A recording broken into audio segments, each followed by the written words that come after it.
Good evening. I ask you all to please rise for the Pledge of Allegiance.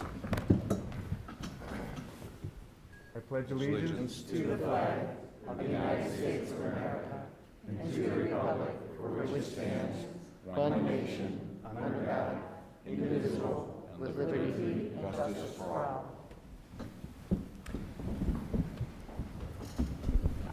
Thank you. The Governor of the State of Illinois has declared a gubernatorial disaster proclamation in response to the COVID-19 outbreak, and all of the city is covered by the disaster area. In light of the ongoing COVID-19 outbreak, the mayor of the city of Elmhurst has determined that an in-person meeting for the September 2021 city council meeting may not be practical or prudent in light of the disaster. All of the aldermen of the City Council participating in the September 20th City Council meeting, whatever or wherever their physical location, shall be verified and determined that they can hear one another and can hear discussion and all testimony during the meeting. As I think we'll discover in about a moment, we don't have any remote participants, but I'll ask Clerk Tamer to now call the roll. Holomsky. Here. Jensen. Here. Paludo. Here. Cahill. Here. Nudera. Here. Park. Here. Conquest. Here. Bastido. Here. Mulliner. Here. Brennan. Here. Remus. Here. Deuter. Here. Dunn. Here. Hill. Here. 14 present, 0 absent. 14 present, 0 absent. We have a quorum. Are there any announcements from the dais this evening? There being none, we'll move on to item 3, receipt of written communications from the public. Does anyone have a written communication that they would like to deliver to the council? If so, raise your hand. There being none, we'll move to item 5.1, public forum. This is an opportunity for any person to address the city council on any matter of concern in view of the business we have before us, and out of respect for other people who may want to speak, we limit your go first. We do? All right. Hold off on that thought. We've got a very important intervening item. We have a presentation to make, so I'll ask the people who are going to be receiving the proclamations to join me at the podium over here. Okay.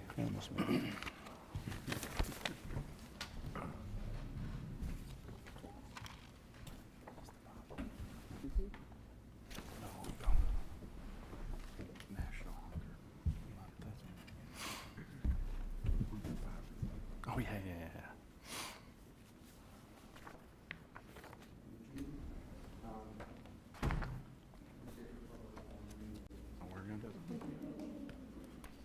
All right, Larry and Edwin first. Need a microphone? He's going. All right, we've got Larry Stuber and Kathy Watts from the Elmhurst Yorkfield Food Pantry. And it's my pleasure to read and present this proclamation to you. Whereas September has been designated as the month for a national awareness campaign called Hunger Action Month, intended to inspire the public to take action on the serious issue of hunger. And whereas hundreds of Elmhurst families are in need of food assistance every month, with 10.8% of DuPage households uncertain of where their next meal may come from, and whereas Elmhurst Yorkfield Food Pantry is a hunger relief organization serving residents of Elmhurst and 7 surrounding communities, and whereas last year almost 5,000 individuals received over 415 tons of food through the efforts of the Elmhurst Yorkfield Food Pantry's volunteers, staff, and community volunteers, and whereas 500 volunteers dedicated 15,000 hours last year to ensure Elmhurst Yorkfield Food Pantry could remain open without interruption throughout the pandemic, including special service for Thanksgiving and Christmas meals. And whereas Elmhurst Yorkfield Food Pantry partners with the community to provide nutritious, healthy groceries through its food program to help people work towards self-sufficiency.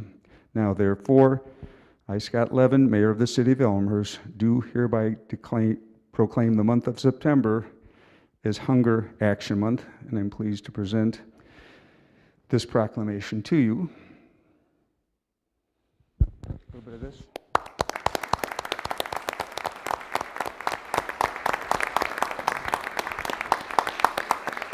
Would either of you like to say a few words? I'm Larry Studer. I'm the board president for the Elmhurst Yorkfield Food Pantry. Operating the pantry under normal conditions offers a lot of challenges to our operating group, but none as serious as operating under the COVID-19 pandemic. When the pandemic hit, the number of people seeking food doubled. We had food shortages at the time. It was hard to get food. A lot of our volunteers left for health reasons. And Kathy Watts, the executive director, and her group put together a plan to keep the pantry open. While a lot of pantries closed, ours stayed open, and she'll expound a little bit on what she did. Okay, thank you. So I just really briefly want to thank the community for your generosity and support. Without the community's support, we could not do the work that we do. We are humbled by your confidence in our mission to provide food, compassion, and hope to the community. And we certainly want to extend our heartfelt thanks to our Legion of Volunteers who worked under extraordinary conditions during the pandemic to keep the pantry open. Thank you. Thank you both for your efforts.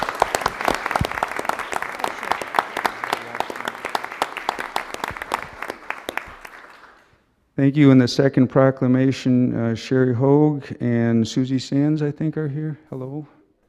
Seen you for a while. Similar proclamation, because it's still Hunger Action Month, even, and we have a couple of very fine organizations here that are helping out our community. So let me read the next proclamation.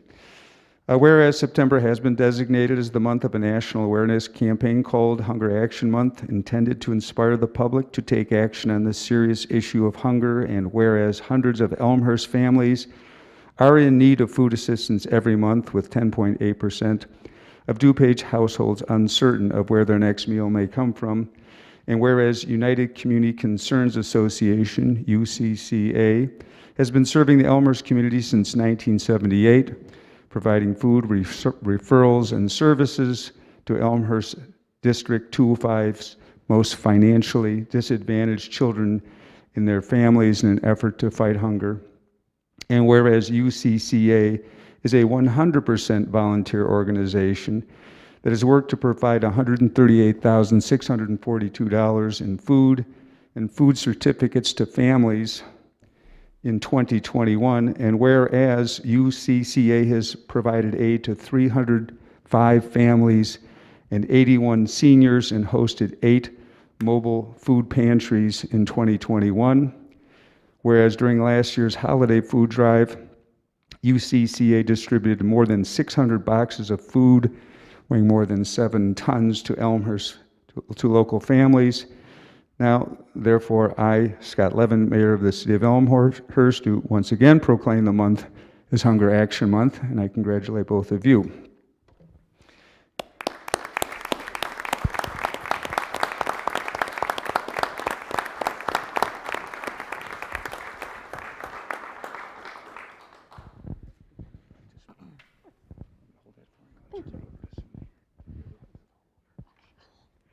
My name is Sherry Haug, and I am the new United Community Concerns Association president. I feel like Susie Sands' name has become consistent with UCCA. If you heard what our mayor said about us being around for 44 years, Susie had the reins of this for 22. She has created the organization that we are with the help of some very, very dedicated folks who, I just have to say Mary Jo Corbett's name tonight. She started as a district employee and has remained faithful to us through these years. We do only provide food and food services for families who have children in the district and are able to work hand in hand with the school district, and that is another thing we're so proud of and happy that we can do. We too rely on our volunteers And after this crazy year where everyone needed more food and food services, we are thankful that everyone stepped up and were able to help us with that. So thank you all. This is a great proclamation. Susie, do you have anything to add? No? So thank you all very much.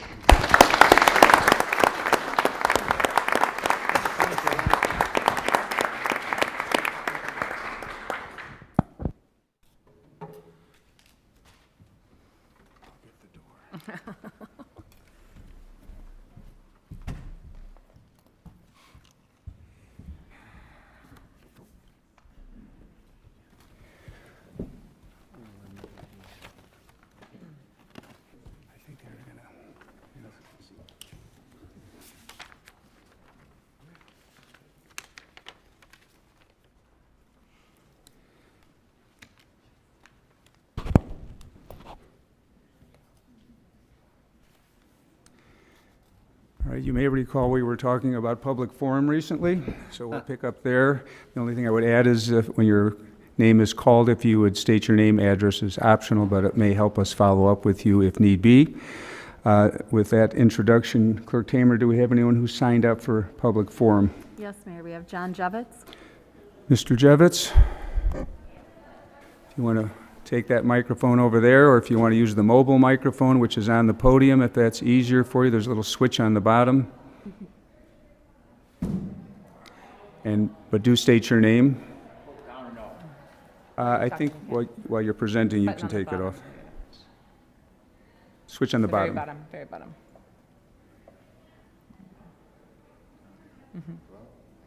Try it again. Help 'em out, Emily, there. It slides side to side, John. You do, because the studio audience is not as sufficient, you know. My college roommate, Dr. Paul Kling, the other day came in. He hasn't been here for almost a month. Words out of his mouth, wow, does Elmhurst ever not stop getting better?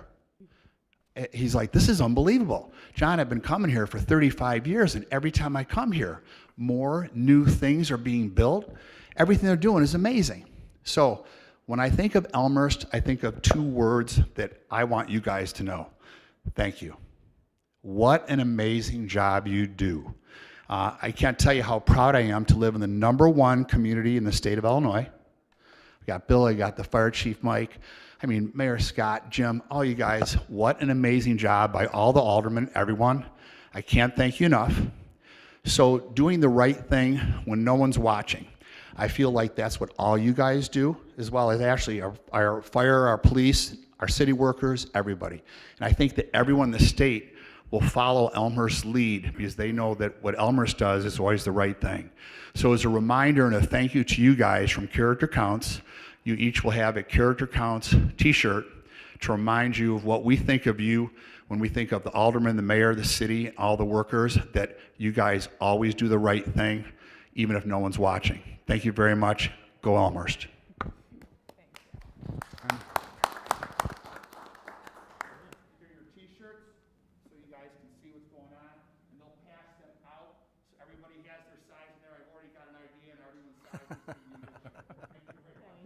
That's my tailor, John Jevitz. Okay, is anyone, next person signed up? that's all signed right. up, Mayor. All right, is there anyone in the, who's in the audience who would like to speak at public forum but did not have the opportunity to sign in? Mr. Dungan? Turn it on for you. Ladies and gentlemen, Elmhurst, City Council, Mr. Mayor, Mr. Grabowski, Mr. Acker, thank you very much for your time. The last speaker, Doug Jev, who I've known for a very long time, is very influential in my life. Character does count. Counts a lot. Elmhurst is a great city. I don't know if it can continue to be a great city. There's a few questions, I think, that are right now going on in my life. I want to thank everyone that's came out and seen our property and everything that's going on with the Roberto's Elmhurst project. Some of you haven't came out or haven't met with us. I encourage you to do so. I also encourage you to read the majority report that will come out soon. I also encourage you to vote no. Vote no and change the code so that no one else ever has to go through this ever again. No neighborhood. No one deserves to go through this. I've been through a lot of stressful things in my life. I have to tell you, this is top 2. I've never thought that it would come to certain things like this, the things that I get told by my lawyers, the things that have gone on over the past year. You know, Mr. Levin, you and Mark Daniel, one of my attorneys, you guys have gone back and forth in the media a little bit. And you said have proof. My family is proof. One of my attorneys, Bill Graft, and by the way, Mr. Ecker, Bill Graft tells Mr. Strino to say hello for him. My best thought for you is that you can restore faith in working as a true leader, and you can discourage approval of a project like this, Mr. Levin.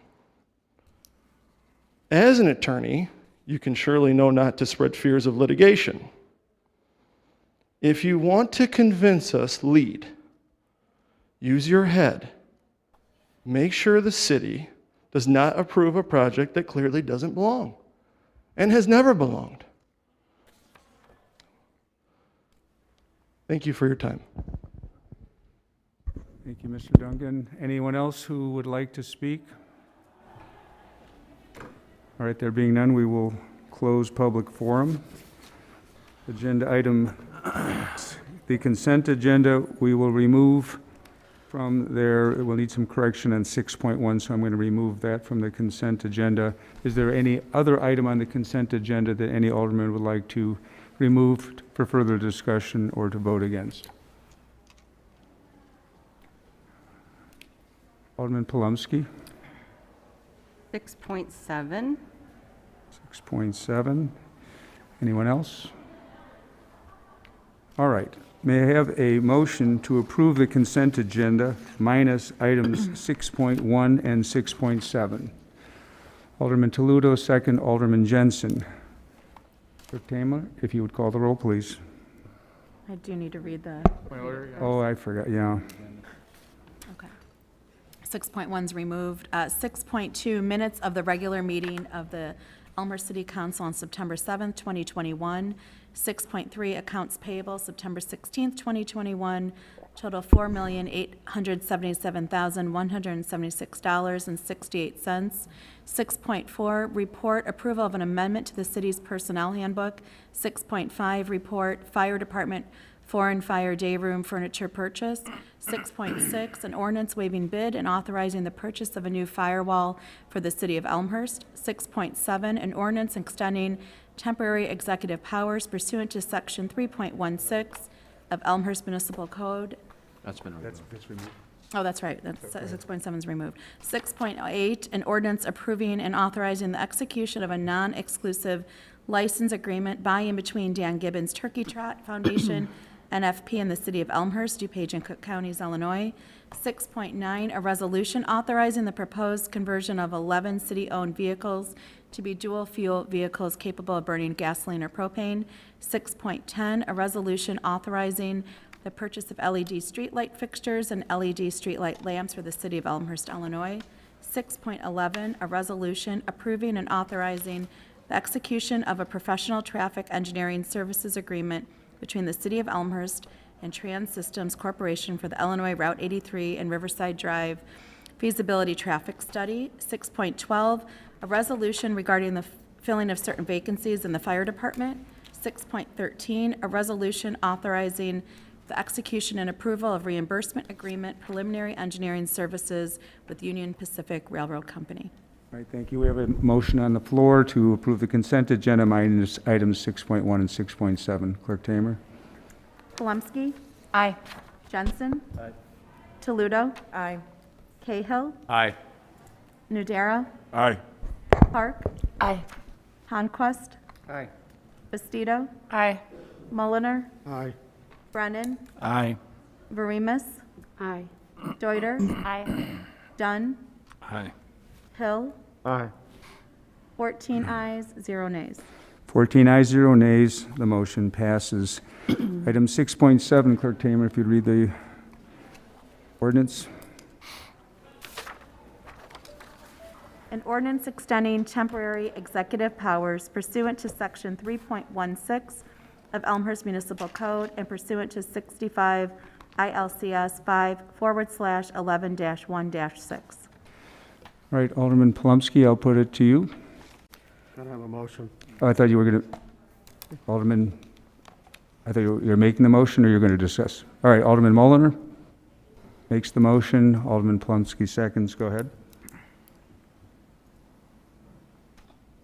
Said motion. I'm totally in support of this. I think we need to continue to make sure you have the ability to do what you need to based on what the governor is doing at this time. All right. Alderman Palumsky. I am continuing like last week since we dropped the executive order.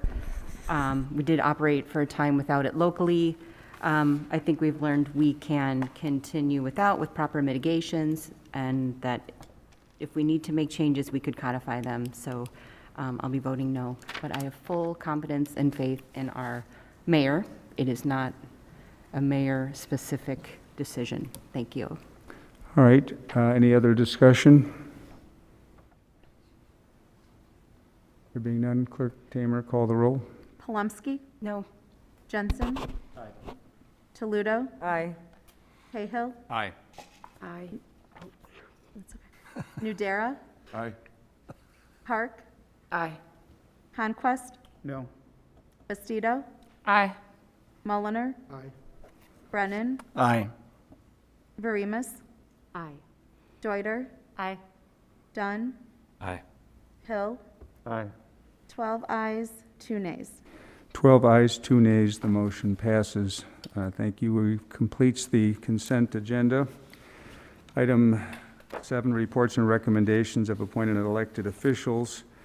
I have a few things I'd like to report on. One is there's been some recent crimes that have been the subject of discussion. We had a 6th Ward resident who was who confronted a person attempting to burglarize some motor vehicles in the 6th Ward. You probably saw in the news we had a carjacking at the 7-Eleven last Friday, and then today we had an armed robbery at Thornton's. It was not armed. Not? No, there was no weapon. No weapon on that one. All right, thank you. So I want to, first of all, let the public know that we share the concerns. A number of aldermen, in particular, I know that the 6th Ward alderman contacted the police chief and talked to me about the concern with what was happening in the 6th Ward, and I know Alderman Deuter wrote to make sure that we were addressing this. I can assure the public, and I think I speak well for all of the aldermen by saying the safety of our residents is our primary concern. I met with Chief Ruth today to discuss some of the events, both locally within Elmhurst and generally in the region. I would say, first of all, that I looked at some of the statistics, and generally crime in Elmhurst is decreasing. There's a few, it's not increasing, I should say. Some of it is actually decreasing. Actual burglary and thefts, including thefts to a motor vehicle, meaning where someone takes something from the car, are down. Theft by deception is up significantly, not a violent crime. But we also specifically talked about these carjackings and robbery activity. A common scenario is for carjackers to victimize owners of high-end vehicles. They're arriving in cars that were already stolen. They're obviously going to neighborhoods or communities that have higher-end vehicles. And when those higher-end vehicles are taken, they're used to commit other crimes in other jurisdictions, including, I will say, armed robberies. I think I'm right on that one, and even drive-by shootings. Unfortunately, I will say we are seeing more offenders from what I'm seeing, from what the chief has reported, of offenders carrying weapons. The carjackings that we are experiencing are not unique to us. There are many being reported in the western suburbs. After the one came out on Thursday, there were two the following day in Lombard. We recently, within the last 2 weeks, had an Elmhurst resident who was carjacked in Berkeley. Many have been reported in Hinsdale, Lombard, and other suburbs. I'm not throwing them under the bus on this, but there's a significant number of high-end vehicles in a city like Hinsdale.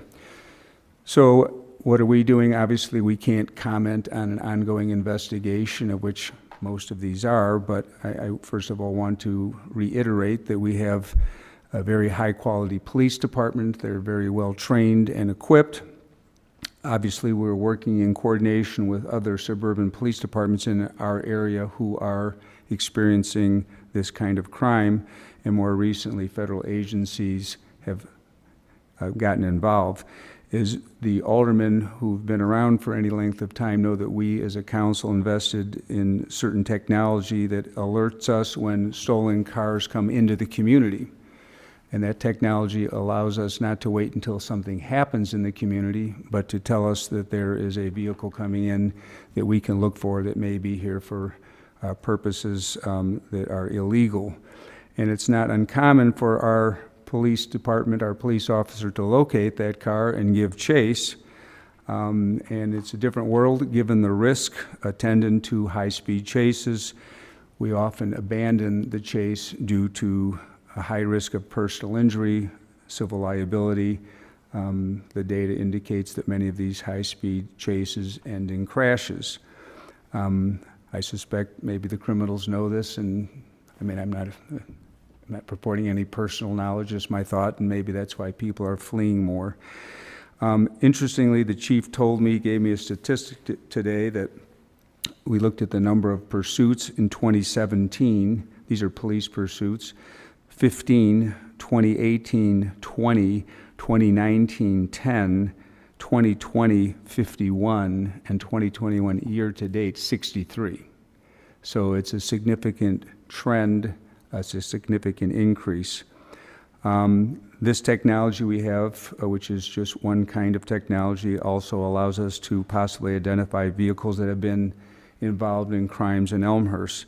And I point out that for those who were around when we adopted this technology, it's now used by other surrounding communities, but we were the first one to test and adopt it. We will shift police officers as needed to respond to this. I want to remind the community there are certain things that they can do that, first of all, obviously keep your eyes open. Our residents know their neighborhoods. If they see something suspicious, dial 911. Don't hesitate. Don't be embarrassed if it turns out to be nothing. We'd rather it be nothing than not have your call and have it be something. Two, if you have doorbell cameras or other video devices, register in our video sharing program that will not give police access to your doorbell cam, or any of your video equipment. But the police will then, knowing that you're registered, contact you if something happens in your neighborhood to ask you to check your own video to see if you have anything that might be significant or helpful. I would say the easiest way is to go to our website and just put into search video sharing program. You can register online, or you can call our police department. I also, once again, encourage residents to register for Code Red. That will allow, if you want to know what's going on, and instead of calling your alderman, which of course you can do, or going on next door, you can sign up on Code Red, and you'll get an announcement via email or text if there's something significant happening. Again, go to our website, plug in the words Code Red, and you will be able to sign up there. I want to assure the residents we will direct our full attention to any crime issues like this and continue to explore technologies or cooperative efforts to combat serious crime, such as carjacking and armed robberies. But as I say, due to the ongoing nature of these criminal investigations, it's not appropriate to comment on those specific incidents.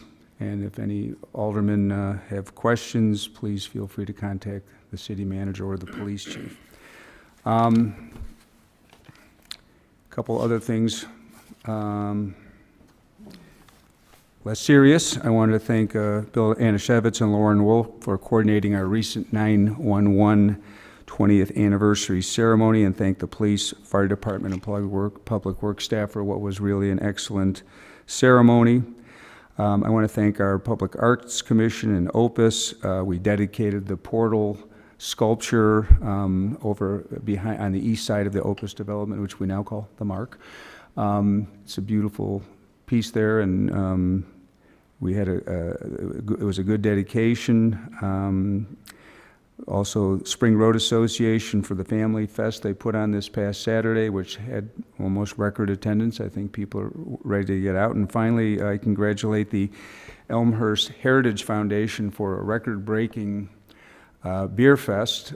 They sold out, I think if I got it right, there were 500 tickets last year, and this year they sold 700 before it started and let in another 25 or 50. I shouldn't say let in, accepted their donation to come in and then had to start turning them away. City manager was there, a number of aldermen were there. I couldn't tell because of the mask and the whatever. Alderman Deuter, Alderman Dunn was there, Alderman Brennan. I don't know if I missed anyone. Our city treasurer was there counting the money. So it was a good event. Alderman Varamis. And Kathy Jordan corresponded with me today to thank the council for all the support, and I do. That's all I have. City manager?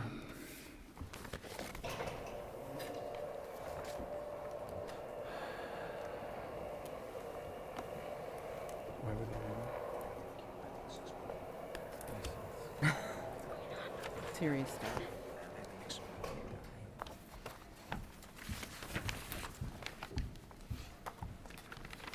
No theatricals.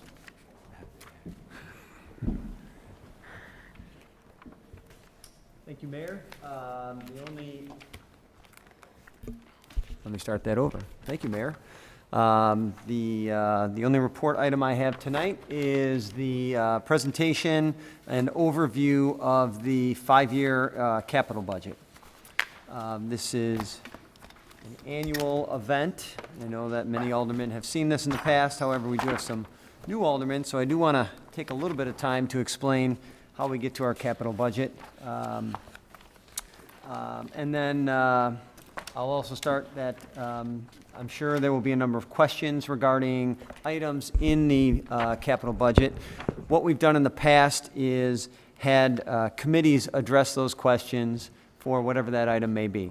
As an example, 90% of this is going to be Public Works. So if there's questions on specific projects, what we've done is taken that to the Public Works Committee. If it's a question about the police station or something like that, Public Affairs and Safety and so forth. So if that's how you want to operate, we can go about that way. So thank you. I will start with the 2022 budget schedule. We started back in June by putting together the capital budget worksheets distributed to the departments and moved through that process, getting them into the finance department, inputting them, reviewing them with finance, with myself, and we get to today's presentation of the 5-year capital expenditure budget. So the objective of the 5-year CAB is to identify and create a comprehensive plan for the long-range major capital expenditures necessary for the city. Now, these are not set in stone. They vary from year to year, depending on what our priorities are. Perhaps something takes a higher priority because of wear and tear. And then, of course, funding plays a big role in how we spread this out. So in Elmhurst, capital expenditures are identified as an expenditure of $25,000 or more that result in the acquisition or construction of fixed assets intended to be held or used for a period of 10 years or more. We classify these into one of 6 categories. One being the most essential to maintain that current level of service, such as the police facility. And second, necessary to comply with state or federally mandated standards. An example would be stormwater and sanitary sewers. The third is replacement or renovation of existing obsolete and deteriorating facilities. This could be street replacement, resurfacing, and maintenance of city buildings.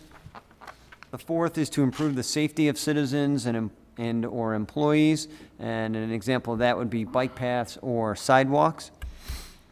The fifth is result in increased productivity or reduced energy consumption consistent with sustainability policy. An example of that would be the brine machine that we have in the budget or electric charging facilities. And then finally, items that contribute to the economic development of the city, such as the facade program or the metro station.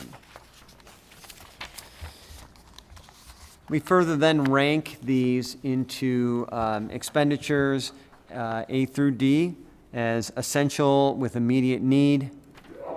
B is essential but may be delayed. C, optional but beneficial to the city through increased productivity. And finally, D, optional but beneficial to the city in social, cultural, or aesthetic way. So this table summarizes the 5-year KEB by priority. As you can see, it's a very large number at the end, $251 million. But that incorporates a lot of items throughout the city. So this is up from last year, and I would say mainly that is due to increased construction and labor costs. As we all know, that has been increasing significantly over the last year. We hope by the time we get to some of those priorities that those prices will come back down. The next slide shows a pie chart of the expenditures and how they're broken down. Starting in the top left, that's the municipal utility fund. And then working clockwise, we have the parking fund. We have the general fund, which is further broken out to the right as IT, computer issues, public safety, the museum. I'd call it miscellaneous public works. Then we have street maintenance and public works, public benefit. Working on the pie chart, then we have the MFT fund, our TIF funds, our stormwater fund, and finally vehicle replacement. Now, of course, the flip side of that, we have to balance that through funding sources. As you can see, our largest kind of what I would call a catch-all to make sure that things balance would be GO bonds and IEPA loans. The IEPA loans go directly towards water and sewer, sanitary sewer improvements. And then bonds will cover some of the miscellaneous projects. Then we have other revenues that come in, such as the parking system, the municipal utility fund, TIF funds, significant federal and state grants this year, next year, and possibly after that, with federal infrastructure legislation that we expect to see. Then we have motor fuel tax, the CIF fund, stormwater, general fund, and other agencies that we may receive. One thing I want to further break down is the capital improvement fund, which is a number of taxes that we receive. And a significant portion of that is the state income tax. That's a tax that we receive based on population. We have developed a policy where we dedicate 80% of that to the CIF, the Capital Improvement Fund. We also have a 0.25% home rule sales tax, where 33% of that is dedicated to the CIF. We have a telecommunications tax, and a portion of that is dedicated to the CIF. We have rental income from the 180 Park building that we dedicate towards CIF. We also have the SSA payments for new sidewalks, which is a direct payback for bonds or loans that we've put out there. And then interest income and grants that make up the CIF. The next table gets a little jumbled, but it has a breakdown of where we are with the GO bond issues for capital projects and the IEPA loans for capital projects. GO bonds, we generally have taken out in the past for stormwater issues, some municipal utility items such as the meter replacement in 2017. But you can see on the list at the bottom that a significant portion of these have been for stormwater projects as we've gone through.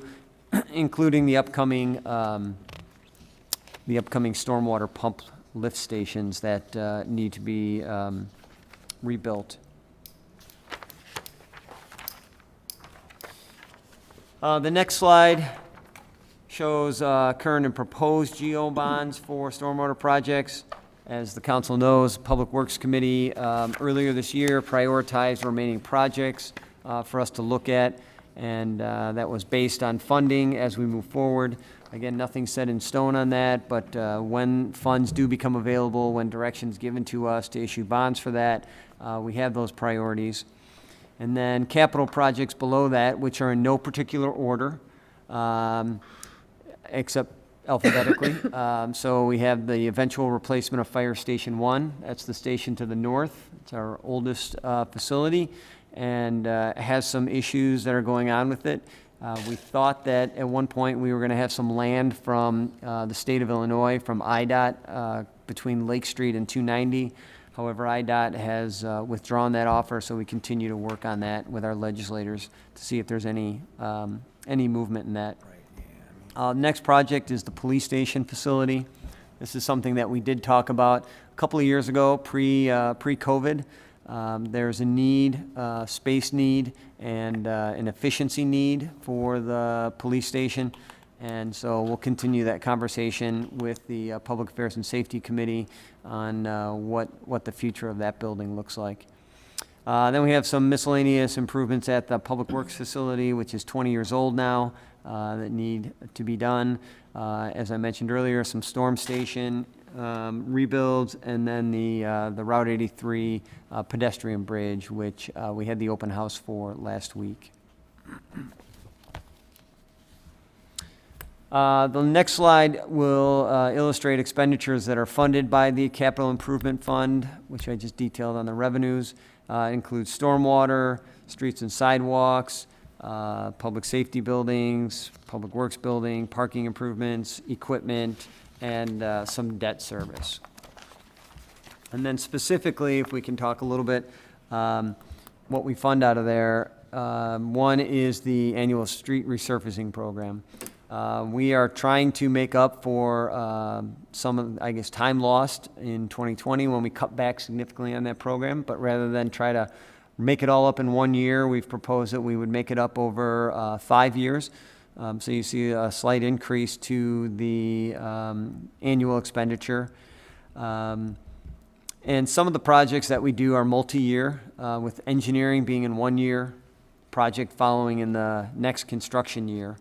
I know it cites a KEB page in here. It's actually page 37 on the annual street resurfacing program.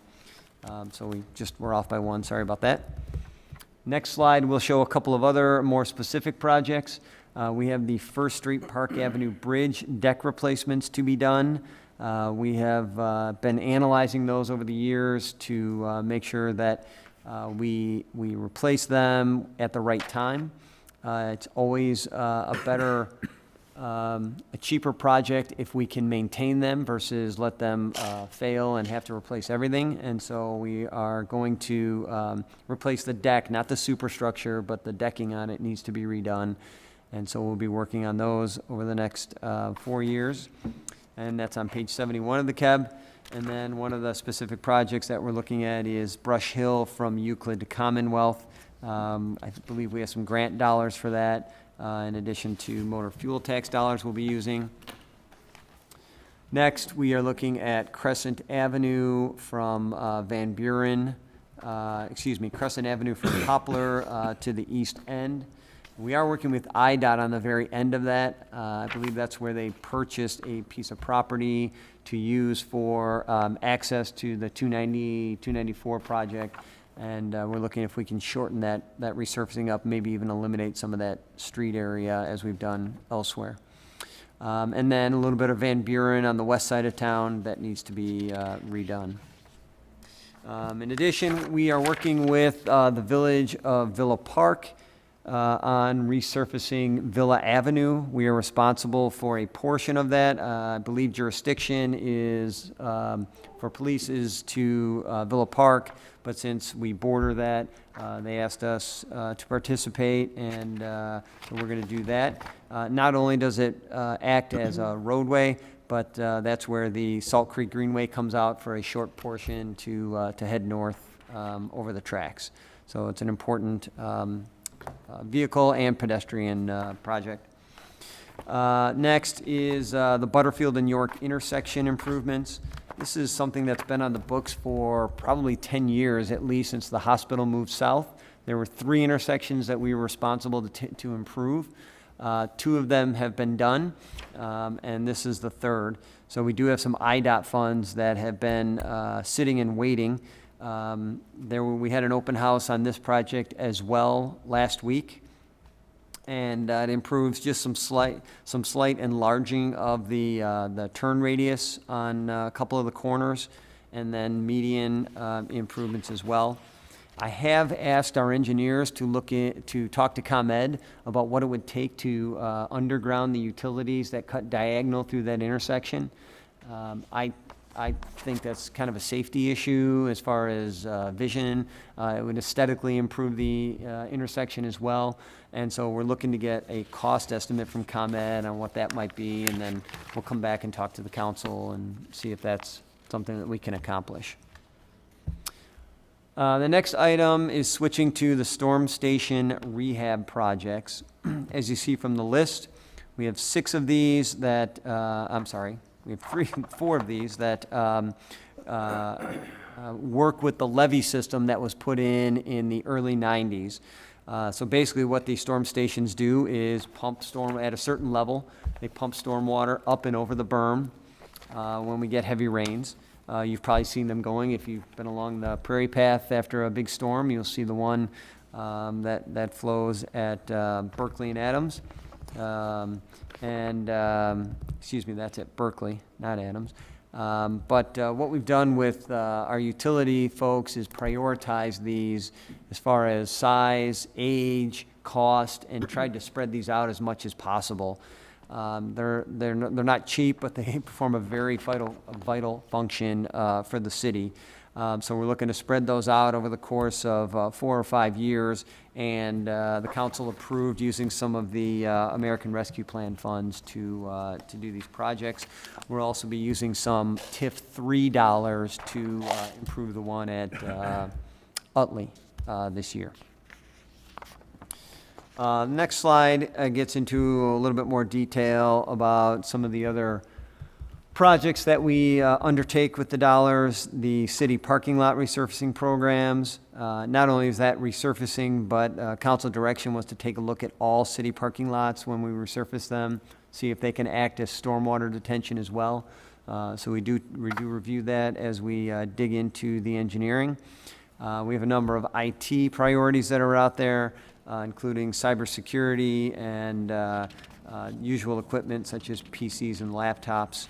We'll be undertaking the ERP system this year with the help of the American Rescue Plan dollars as well. Then we turn to water and sewer and the utility fund. For those who have been here a while, you know we've undertaken quite a bit of work at the wastewater treatment plant. I don't think a year goes by where we don't talk about that. We've tried to spread that out as much as possible. Some systems we have run to failure at the wastewater treatment plant, and we've needed to replace them. Stan and Paul Burris have done a great job of trying to kind of feather those out a little bit more as we can to see which pieces we can hold off on. We are highly dependent on IEPA loans for all those improvements, but they're certainly necessary. And then, of course, along with that goes the distribution and collection system that are in the streets. We try to keep consistent in replacing those each year as well so that we're on a certain cycle. A lot of that detail is talked about at the Public Works Committee and how long we can possibly even push that out. I got a little bit ahead of myself, I think. Next slide shows you the wastewater treatment plant. which I know that Paul Burris is happy to give anybody a tour of if you're interested. I know that a few aldermen have taken him up on that and find it's actually fascinating the way that that system works. So Leah, if you can switch to the next, actually 2 slides. We get to a little bit of detail on what's left at the wastewater treatment plant. We have a number of systems that we're rebuilding. Over the years, you've heard us talk a lot about phosphorus removal, though. That is something that is coming through IEPA or EPA regulations. It's a very expensive system for us to implement. But I will tell you that everything we design has that in mind, so that at no point will we have to go backwards and change anything to implement that. We work with the Conservation Foundation and the Salt Creek Water Group to make improvements to the creek, which aerate the water, which helps push off the need for the phosphorus improvement. But we know that someday that will come to an end and we will have to implement phosphorus removal. Next item, switching to the parking system fund, gives you an idea of what improvements we have in mind moving forward. For that, I know that over the last year or two, the parking system fund has taken quite a hit with people not using the garages because they're not commuting to the city as much. We are going to bolster that a little bit with the ARP funds to get some of those projects done. If we stop maintaining the decks, then deterioration sets in and it only costs us more in the future. So we've been very diligent about that and in maintaining those. And then stormwater management and flood mitigation, something that has certainly been a theme for the last decade for us. We have a lot in place. We still have some additional work to do, but again, that's prioritized by the Public Works Committee and matter of determining what the funding will be for those. Next are the tax increment financing funds, or TIF. We have a number of projects that are built into the 3 TIFs that remain. The downtown TIF, we have some streetscape, the facade program, possibly some charging stations, and then the big one is the train station at the bottom, and we'll touch on that in a bit. On the North York TIF, we have sidewalk improvements and also paving of York Street from Crestview to Grand. You may have noticed that the county is undertaking some improvements there now. That is traffic signal improvements and a slight widening of the radius on those turns. We did talk to the county about possibly working together on some landscaping, but they had no interest in that right now and said, talk to us when you're ready to work on your plans to improve that intersection. You may recall there's a referral at committee right now to discuss gateways and improvements like that. But the county is strictly traffic signal improvement and just curb and some sidewalk work. And then TIF 4 and 5 combined to do some lift station force main replacements with some of that funding. And then last but not least, the metro station. We continue to move forward on that. And the downside, of course, is that every day that we can't get moving, the price tag seems to increase significantly. So we are pushing as hard as we can on that, working with IDOT, working with the UP, and property interest and such. And so we are continuing to push that as hard and as fast as we can to get that in place. So next, what we do with this is we take the capital that are in the first 2 years, roll that into the operating budget. As I said, to start, we have committee review of any capital items and questions on city department budgets. The Finance Committee will undertake a review of the revenues and the estimates that staff puts together. And then we bring the final compilation to the council for review generally starting in October. And for those who are new to the council, each Monday night, We will have a committee of the whole meeting immediately after city council or immediately after committee meetings, and get through the budget and review each department, go line by line if that's what, for any questions that aldermen may have. And I extend an invitation to anybody who would like to sit down and review the budget with me and Leah and the department directors. If you have specific questions, we're happy to go through that process. We do need to have a budget approved. We prefer it before the last meeting in December. We prefer the first meeting in December along with the tax levy. But we do have to have that on file with the county before the end of the year. Mr. Mayor, that is my brief presentation of the capital budget. Happy to answer general questions tonight. All right, so I think a lot of the slides that a couple of them are in the book, but a lot of them are not. I wonder if you want to share these slides with the council, maybe put on the website, because it will help give the overview that the newer aldermen may need to see how to translate what you're talking about to the capital budget book. All right. We have it posted to board docs along with your capital budget, so you can view it from anywhere that you are. Anywhere? Anywhere. Internet Any service? All right. Very good. Questions from the council regarding what we have so far? Alderman Palumski. Thank you. I have a question not about any specific item. I'm just looking at the overall picture. This is just maybe minutia. I'm curious why the KEB cuts off at 25,000, and, you know, so we take a look at anything at or above that, but city manager authorities at 20,000 and under. Like, what's with that little wiggle room? I don't know that the two are related. Okay. I believe state statute has been amended to go to 25,000. So if the council wanted to amend the purchasing policy, you could give me the authority up to 25,000. Ours is just what it kind of always has been. I believe the 25,000 for a capital item comes from a GFOA standard. Okay. Okay, thanks. All right, any other questions? Alderman Hill. Thank you, Mayor. Is there an idea when those that are listed as priority B, essential but maybe delayed, any timeline that's not apparent here where they might become priority A, which is essential and immediate need? That's a good question. It would, I guess they would move up if the priority A's were addressed and there was available funding, would be one way that they would move up.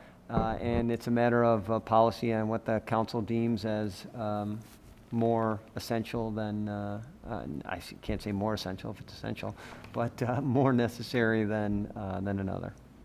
Thank you. Alderman Brennan.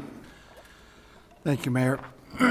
Excuse me. So, city manager, there's an infrastructure bill in front of, our representatives in DC.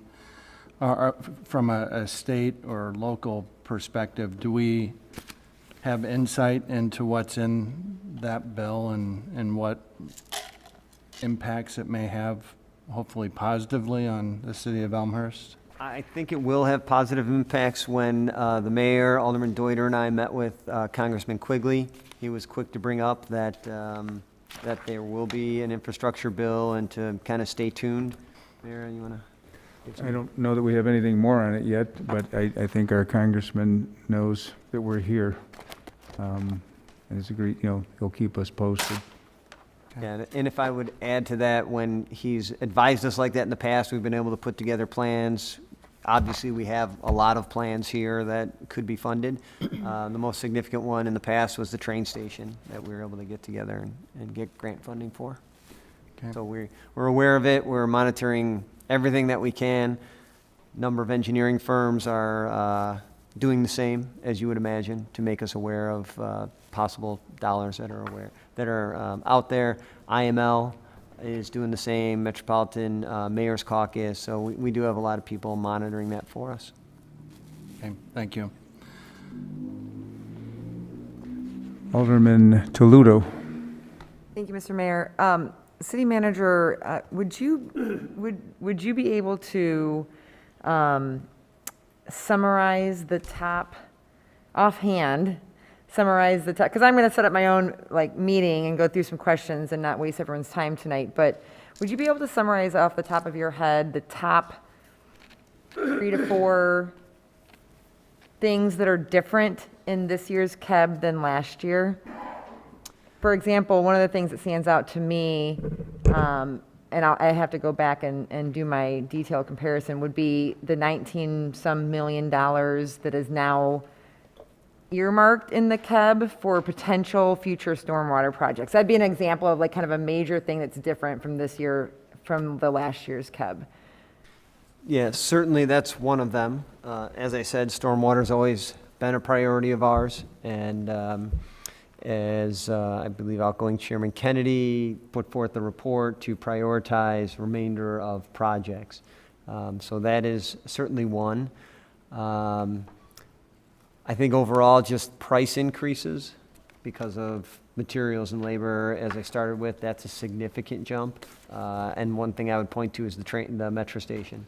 That has seen significant increases, estimated increases. And then probably IT has seen significant increases as well. Thank you. Alderman Dunn? Yes, one slide was talking about, or talking to the TIF funds and some of the projects going on there. We have designated force main improvements for TIF 4 and 5. I'm a little surprised by that. That's normally an MUF type project, that's usually paid for out of water bills. So what was the advent of that to be funded from the TIF? That be the funding strategy. And then those are still fairly new TIFs, so I'm not even sure if we have that kind of fund sitting in those. Can you speak to that issue? So we have used TIF for infrastructure improvements in other places. And where possible, we try to supplement it in a TIF. One, that's what it's for, that's why a TIF is in place. And two, the municipal utility fund is struggling, and so if we can help with the TIF dollars, not general fund, but if we can help with TIF dollars, we try to do that. I'll have to dig up a couple examples, no pun intended. I'll have to find a couple of examples to illustrate that, Alderman. Yeah, I know there were some small ones, but that's almost $10 million, so that's a fair amount of funding. Just a separate question on the pie chart showing the funding sources. We have GO bonds and other loans, debt vehicles that are close to 40% of the funding source. I don't remember that piece ever being that big as a percent. Am I wrong in that? I don't, no, you're not wrong. We use that as kind of a catch-all in the end so that we can balance out projects, expenditures, and revenues. As I said, there's nothing set in stone that says we're going to take out $97 million in bonds and loans, but my goal in putting together the KEB is to make sure that the council is aware of what we have to do over the next 5 years. It's not all going to get done in 5 years, but I want to make sure that the council's aware of that so that when we're talking about priorities, so we do use that as that balance to make sure that they fit together. And Mayor, if I can, I'd be remiss if I didn't say thank you to Leah Lopez, Matt Plyman, and Ryan Bruns for putting this together. Leah's hiding in the corner there. It is our first post-Thompson budget, and I know that they've really put a lot of effort into it. So, okay. I will also say, the committee should, as we've I've talked about with some of the chairs, if something falls within your area, obviously a lot will fall in finance and public works, but other things could fall maybe in public affairs and safety, and you want to take a closer look, that would certainly be appropriate, particularly if like it's a police station or a fire station kind of overlaps. I will also add that I was reminded that the train station project was one where Congressman Quigley told us we ought to have a plan, and that led to it. So looking at some of these other projects, to have a plan, even if we can't do it, if money comes around and they say, does anyone have a project ready to be funded, we're like, we can say, we do, we have the plan. And for the newer aldermen, there is the introduction that talks about that the city manager put together. The 5-6 pages is particularly important, I think, to review to get a handle on what this capital budget is all about. Further discussion? All right. With that, any other reports from appointed or elected officials?